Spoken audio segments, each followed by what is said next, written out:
அனைவருக்கும் வணக்கம். நான் உங்க அஸ்ட்ரோ புவனேஸ்வரி பேசுறேன். நீங்க எல்லோரும் எப்படி இருக்கீங்க? மிதுன ராசி மற்றும் மிதுன லக்னத்துக்கு சொல்லும்போதே கண்ல தண்ணி வருது. அந்த அளவுக்கு மனக்குழப்பங்கள், மனக்கவலைகள். ராசிநாதன் வேற 6ஆம் இடத்துக்கு போயிட்டாருங்க.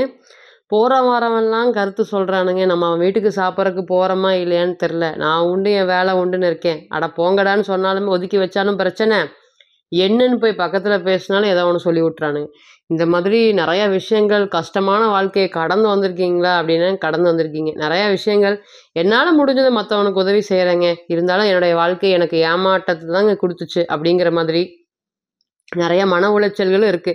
இருந்தாலும் யாருமே யாருமே தொட முடியாத உயரத்துல தான் இன்னைக்கு உங்கள வந்து பார்த்தீங்கன்னா, சுக்கிர பகவான் வச்சிருக்காரு. நெறைய விஷயங்கள் கடவுளே துணை இருக்கிறாருன்னு போறீங்க. இருந்தாலுமே எங்களுடைய வாழ்க்கையில ஒரு முன்னேற்றம் அப்படிங்கிறது வராதாங்க. எவ்வளோதான் முட்டி மோதினாலும் வாழ்க்கையில எங்களால ஜெயிக்க முடியல அப்படிங்கிற கவலைகள் ஒரு பக்கம். முன்னேற்றத்துக்கான வழி எனக்கு கடவுள் காமிக்கல அப்படிங்கிற ஒரு கவலைகள் இன்னொரு பக்கம். யோசிச்சு பேசுனா கூட வாய வச்சு நாக்க புடுங்கி என் வார்த்தையிலேருந்து என்னுடைய வார்த்தையிலேருந்து ஒரு பேசி அதன் மூலியமாக பிரச்சனைய கிளப்புறக்கு சுத்தி இருக்கிறவனுங்க ரெடியா இருக்கிறாங்களா அப்படின்னு கேட்டிங்கன்னா, அந்த அளவுக்கு பிரச்சனைகளை அள்ளி தெளிச்சு குடுத்துட்டு இருக்கிறாங்க. ரிஷபத்த பொறுத்தவரையும் சரி, மிதுனத்த பொறுத்தவரையும் சரி, ராசிநாதன் பாருங்க, ராசிக்கு 6ஆம் இடத்துல உட்காந்துட்டாருங்க. இன்னைக்கெல்லாம் வந்து உனக்கு என்ன ஜாலின்னு பேசுனவங்க மத்தியில நல்ல ஒரு வாழ்க்கை வாழ்ந்துட்டு இருக்கீங்களான்னு கேட்டிங்கன்னா இருக்கீங்க. யாருக்குமே பயப்படாத கடவுளுக்கு மட்டும்தான். மிதுனத்த பொறுத்தவரையும் உங்களுக்கு எல்லாருக்குமே தெரியும். பெருமாள் வழிபாடு ரொம்ப சால சிறந்தது. அந்த பெருமாள் தான் கதி அப்படிங்கிற மாதிரி போராடி ஜெயிக்கக்கூடிய ராசியா?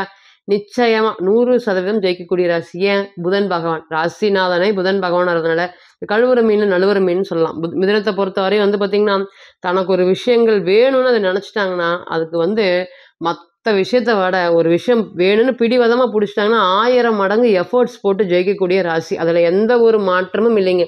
இப்ப எனக்கு இந்த வேலை உனக்கு இந்த வேலை யாருக்கும் தெரியாதுங்க. இது கத்துக்க முடியாது நீ அப்படின்னு சொல்லிட்டாங்கன்னா, நைட்டும் பகலும் அடுத்தவன் 60 நாள்ல கத்துக்கிறாங்க. நைட்டும் பகலும் உட்காந்து 30 நாள்ல அத விட திறமையா, தன்னம்பிக்கையாக இது இவ்வளவுதான் அப்படின்னு சொல்லி காமிச்சுட்டு போகக்கூடிய ராசி. அந்த அளவுக்கு ரொம்ப அறிவு தன்மை அதிகமுடைய ராசி. இன்னைக்கு என்ன ஆச்சுன்னு கேட்டீங்கன்னா, இன்னைக்கு பாருங்க 7, 12ஆம் அதிபதி பரிவர்த்தனை. இது மகாலட்சுமி யோகம்னு சொல்லக்கூடிய யோகம் ராசிக்கு 12ஆம் இடத்துல அமைஞ்சிருக்கிறதுனால, இந்த யோகத்த என்னால அனுபவிக்க முடியல அப்படிங்கிற வருத்தங்கள் வந்து உங்களுக்கு அதிகமாக இருக்கும். கடவுள் தான் துணை இருக்கிறாருங்க. அவராச்சும் என்னை காப்பாத்தட்டும் அப்படின்னு அவர்கிட்ட அனுதினமும் வழிபாடு பண்ணிட்டு இருக்கிறீங்க. கஷ்டத்த படிப்படியா மாத்திட்டு இருக்கிறாரா அப்படின்னு கேட்டீங்கன்னா, கண்டிப்பாக மாத்திட்டு இருக்காரு. என்னங்க ரொம்ப ஸ்லோவா ஒவ்வொன்னும் நடக்குதுங்க. அத நெனச்சு தான் வருத்தமா இருக்கு. அடுத்தவன் வந்து பார்த்தீங்கன்னா, நான் வந்து என்னுடைய செலவுல நான் எவ்வளோ சம்பாத்தியம் பண்ணாலும், மிதுனத்த பொறுத்தவரையும் சிக்கனம் அப்படிங்கிறது ரொம்ப அதிகமா இருக்கும். அதேபோல இந்த கலை, இலக்கியம் காலபுருஷனுக்கு 3வது வீடா வரதுனால கலை, இலக்கியம் அது மாரி விஷயங்கள் வரும்போது, ரொம்பவே யோசிக்காம செலவு பண்ணாத ராசி. வேலை, வேலைன்னு வேலைய ஓடிட்டு இருப்பாங்க. அதுக்கு ஈக்குவலா நாளைக்கு நமக்கு இப்படித்தானே இருக்கும். என்ன ஆயிறப்போது அப்படிங்கிற மாதிரி அம்மா, அப்பா இவங்க எல்லாருக்குமே அதிகபட்ச முக்கியத்துவம் கொடுக்கக்கூடிய ராசி. ராசிநாதனே 4ஆம் இடத்துல வர்றதுனால, நெறைய விஷயங்கள் குடும்பத்துக்காகவே வாழக்கூடிய தூண்கள்னு வச்சுக்கலாங்க. மிதுனத்த பொறுத்தவரையும் குடும்பத்துக்காகவே வாழக்கூடிய தூண்கள்னு வச்சுக்கலாம். நல்ல ஒரு சின்ன குழந்தைனா அப்பாவ செட்டில் பண்ணணும், அம்மாவ செட்டில் பண்ணணும், தங்கச்சி இப்படி பண்ணணும் அப்படிங்கிற மாதிரி பிளானிங் ரொம்ப அதிகபட்சமா இருக்கக்கூடிய ராசி. 1000 பேர் கெடுதல் பண்ணவங்க கூடி மத்தியில போய் உட்கார வச்சாலும் மிதுனத்துக்கு கெடுதல் பண்ண தெரியாது. புத்திசாலித்தனமா அதுலேருந்து தப்பிச்சு வெளிய வர்றதுக்கு தெரியும். ஒருபோதும் இந்த தவறான எண்ணங்களோ, சிந்தனைகளோ, அடுத்தவன முடிக்கணும், அடுத்தவன ஏமாத்தணும் இதெல்லாம் இல்லவே இல்ல. நம்ம எப்படி விஷயத்துல ரொம்ப கத்துக்கிட்டு, அதன் மூலியமா வாழ்க்கையில ஜெயிக்கலாம் அப்படிங்கிற யோசனைகள் ரொம்ப அதிகம். யாருக்குமே பயப்பட மாட்டீங்க. மிதுனத்த பொறுத்தவரையும் தனியா போராடி ஜெயிப்பீங்க. இவங்க கூட யார் இருந்தாங்க அப்படின்னு கேட்டீங்கன்னா, யாருமே இருக்க மாட்டாங்க. வாழ்க்கையில எனக்குன்னு யாருமே இல்லைங்க. எங்க அப்பாவுக்கு எதுவுமே சொத்து சேர்த்து வைக்கல. எங்க அம்மா எதுவுமே சொத்து சேர்த்து வைக்கல. என்னைய படிக்க வச்சாங்க. ஆனா நான் வாழ்க்கையில வந்து இன்னைக்கு ஜெயிச்சு அவங்கள பார்த்துட்டு இருக்கேங்க.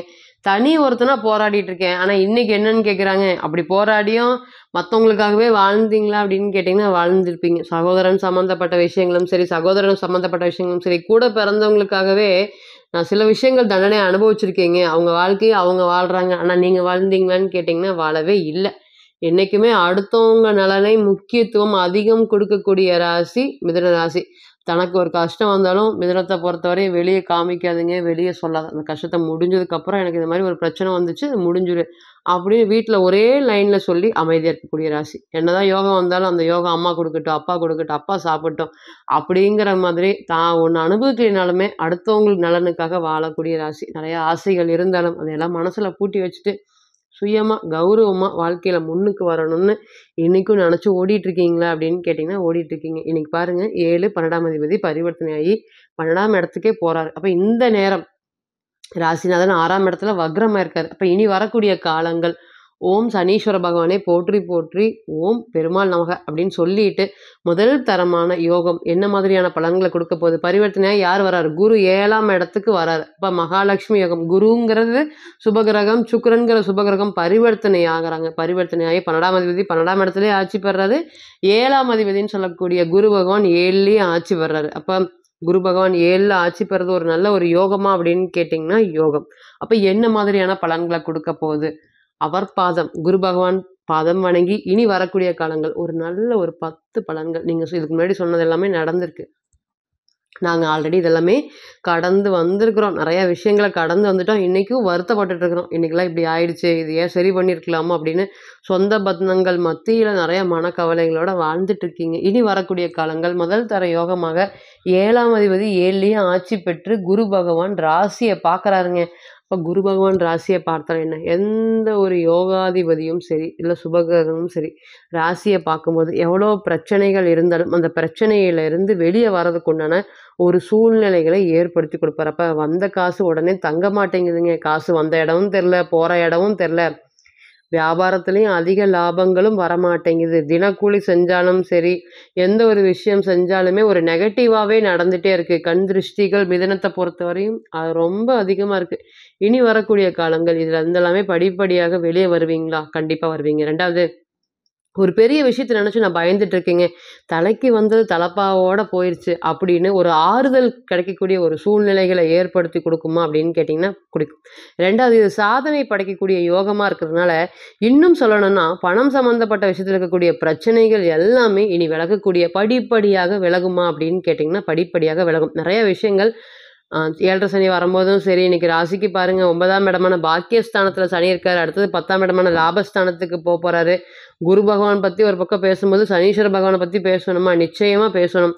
ஏன்னா, உங்க எல்லாருக்குமே தெரியும் சனீஸ்வர பகவான் இந்த ராசிக்கு ஒரு யோகாதிபதிக்கான கிரகம். அப்ப அவர் தொழில்ல வந்து நெறைய மாற்றத்தை ஏற்படுத்தி குடுத்திருக்காரு. நெறைய விஷயங்கள் வருமானம் சம்மந்தப்பட்ட விஷயத்துல இவன்லாம் நல்லவன், இவன்லாம் கெடுதல் பண்றவன், இவன்கிட்ட இப்படி இருந்து பிழைச்சுக்கோ அப்படிங்கிற மாதிரி நெறைய ஆறுதலையும் ஏற்படுத்தி குடுத்திருப்பார். அதெல்லாமே மறக்காம இருக்கீங்களா?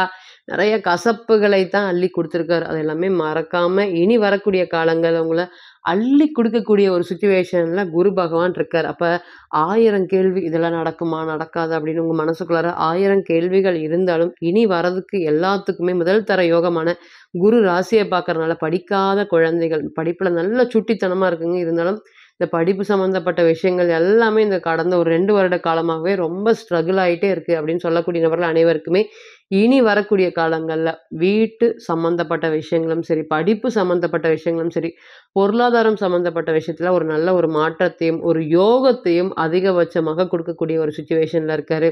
அதேபோல மன சிந்தனைகள், மன வலிகள், மன வேதனைகள் இது 3ம் தான் மிதுனத்த பொறுத்தவரை இப்ப ரொம்ப அதிகமா இருக்கு. ஸ்ட்ரெஸ் அப்படிங்கிறது ரொம்ப அதிகமா இருக்கு. இனி வரக்கூடிய காலங்கள்ல இது எல்லாமே குறையுமா? அப்படின்னு கேட்டீங்கன்னா, நிச்சயமாக குறையும். அதற்கு உண்டான கடவுள் துணை, அருள் இருக்கா? குரு ராசிய பார்க்கறதுனால எவ்வளோ பெரிய பிரச்சனைகள் இருந்தாலுமே மீண்டு வெளிய வந்துருவீங்க. எதிராளிகள் தொந்தரவுகள் ரொம்ப ஏராளமாக இருக்கு. 1, 2 இல்ல. மரியாதை இல்லாம பேசுறது, மரியாதை குறைவா நடக்கிறது, உங்களுக்கு முன்னாடி ஒரு மாதிரி பேசுறது. இன்னைக்கெல்லாம் நீங்க வெளிய போறதவே விட்டுட்டீங்க. மிதுனத்த பொறுத்தவரையும் ஒரு வெளிய போறதும், நல்லா சிரிச்சு பேசுறதும் இது எல்லாமே விட்டுட்டீங்க. கஷ்டத்திலேயே வாழ்ற மாதிரி இருக்குங்க அப்படின்னு சொல்லக்கூடிய நபர்களுக்கு இனி வரக்கூடிய காலங்கள் பாருங்க, உதாரணத்துக்கு அப்பாட்ட போய் பணம் கேட்குறீங்க. தயங்கி தயங்கி தான் கேட்குறீங்க. உடனே அப்பா இல்லைன்னு சொன்னாலும், அம்மாவோடைய ஆதரவு, "இந்தா என்கிட்ட பணம் இருக்கு. அந்த பணம் தானே உனக்கு பிரச்சனை இந்த மாரி" அப்படின்னு பணத்த எடுத்து கொடுக்கக்கூடிய ராசி. அந்த மாதிரி ஒரு யோகத்தை அம்மா சம்மந்தப்பட்ட விஷயங்களும் இனி வரக்கூடிய காலங்கள்ல உங்களுக்கு நடக்குமா? மனசுக்கு நிம்மதி இருந்தா தான் எந்த ஒரு விஷயத்தையுமே செய்ய முடியும். யோசிச்சு அடுத்த ஸ்டேஜுக்கு போக முடியும். அப்ப இனி வரக்கூடிய காலங்கள் உங்களுக்கு குரு ராசிய பார்க்கறதுனால, 5ஆம் அதிபதி 12ஆம் இடத்துக்கு போறனால, வேலை சம்மந்தப்பட்ட விஷயத்துக்கு வெளிநாடு முயற்சி பண்ணக்கூடிய அந்த வெளிநாட்ல வந்து கண்டிப்பாக நான் இனி போய் சக்சஸ ஏற்படுத்திருவேனா? நெறைய இடையூறுகள், மன சிந்தனைகள் அங்க போனா எப்படி இருக்கும்? ஏது இருக்கும்? செட்டில் ஆயிருவேனா? ஆக முடியாதா? பாதியில திரும்பி வந்துருவேனா? அப்படிங்கிற மாதிரி 1000 கேள்விகள் இருந்தாலும், கண்ணியமாக வாழப்போறோம். அடுத்த ஸ்டேஜுக்கு நம்ம போக போறோம். அப்படிங்கிற மாரி கடல் தாண்டி பயணங்கள் அனைத்துக்குமே இனி வரக்கூடிய காலங்கள் உங்களுக்கு வாக்குறுதி குடுக்கக்கூடிய கிரகமாக புதன் பகவான் இருக்கிறதுனால, நெறைய விஷயங்கள் வந்து பார்த்தீங்கன்னா, இனி நல்லது நடக்கக்கூடிய யோகங்களையும் நிச்சயமா ஏற்படுத்தி குடுப்பாரு. அதேபோல 7ஆம் அதிபதி 7லயே வந்திருக்காரு. அப்ப திருமணம். அப்ப திருமணம் சம்மந்தப்பட்ட விஷயங்கள் நான் காதலிச்சுட்டு இருக்கேன். காதல் திருமணம் பண்ணலான்ட்டு இருக்கேன். பெற்றோரோட சம்மதத்தோட தான் பண்ணலான்ட்டு இருக்கேன். அவங்க ஒத்துக்கிட்டா தான் நடக்கும். இனி வரக்கூடிய காலங்கள் அப்பா சார்ந்த ஆதரவும், அம்மா சார்ந்த ஆதரவும் எங்களுக்கெல்லாம் கிடைக்குமா? அப்படின்னு நெனச்சு கவலைப்படாத நாட்கள்ல இனி வரக்கூடிய காலங்கள் நிச்சயமாக திருமணம் சம்பந்தப்பட்ட சுப நிகழ்ச்சிகளுக்கு இது ஒரு நல்ல ஒரு யோகமான காலமாக கண்டிப்பா இருக்கும். அரசியல், அரசாங்க சம்பந்தப்பட்ட தொடர்பு, அரசியலுக்குள்ளயே வந்து பார்த்தீங்கன்னா, சந்தேகம் ஏற்படக்கூடிய காலங்கள். இன்னைக்கு பாருங்க ராசிக்கு 6ஆம் இடத்துல சூரியன் இருக்காரு. நான் ஜெயிப்பேனா? ஜெயிக்க மாட்டேனா? அப்படிங்கிற கேள்விகள் ஏராளம். அதிலிருந்தெல்லாம் இருந்து வெளிய வந்து நீங்க வாழ்க்கையில ஜெயிப்பீங்களா அப்படின்னு கேட்டீங்கன்னா, நிச்சயமா இந்த முதல் தர யோகம் உங்களுடைய வாழ்க்கைய அடுத்த கட்ட வளர்ச்சிக்கு அழைச்சு செல்லுமே தவிர, ஒருபோதும் வீழ்ச்சிக்கு அழைத்து செல்லவே செல்லாது. இப்ப நீங்க கேட்டிருந்துட்டு இருந்த அனைத்துமே கோச்சார பலன்கள் தான். 40லிருந்து 60% மட்டுமே பொருந்தும். தனிப்பட்ட ஜாதகத்த நம்ம எடுத்து தசாபுத்தி நடப்பு அந்தரம் கணிக்கும்போது, கிரகம் பெற்ற பலம், பலவீனம் அடிப்படையில பலன்கள் கூடவோ, குறையவோ செய்யும் அப்படிங்கிறதுல ஒருபோதும் மாற்றம் இல்லைங்க. தனிப்பட்ட ஜாதகத்தை நீங்க ஆலோசனை பண்ண விருப்பப்பட்டா, கீழ இருக்கக்கூடிய இந்த நம்பருக்கு கான்டாக்ட் பண்ணுங்க. நான் வணங்கக்கூடிய நரசிம்மர் உங்க எல்லோருக்குமே நல்ல வளமான வாழ்க்கையை ஏற்படுத்தி தரேன். நிச்சயமா பிரார்த்தனை பண்ணிக்கிறேன். மீண்டும் ஒரு பதிவில் உங்களெல்லாம் சந்திக்கும் வரை உங்களிடமிருந்து விடை பெறுவது உங்கள் அஸ்ட்ரோ புவனேஸ்வரி. நன்றி, வணக்கம்.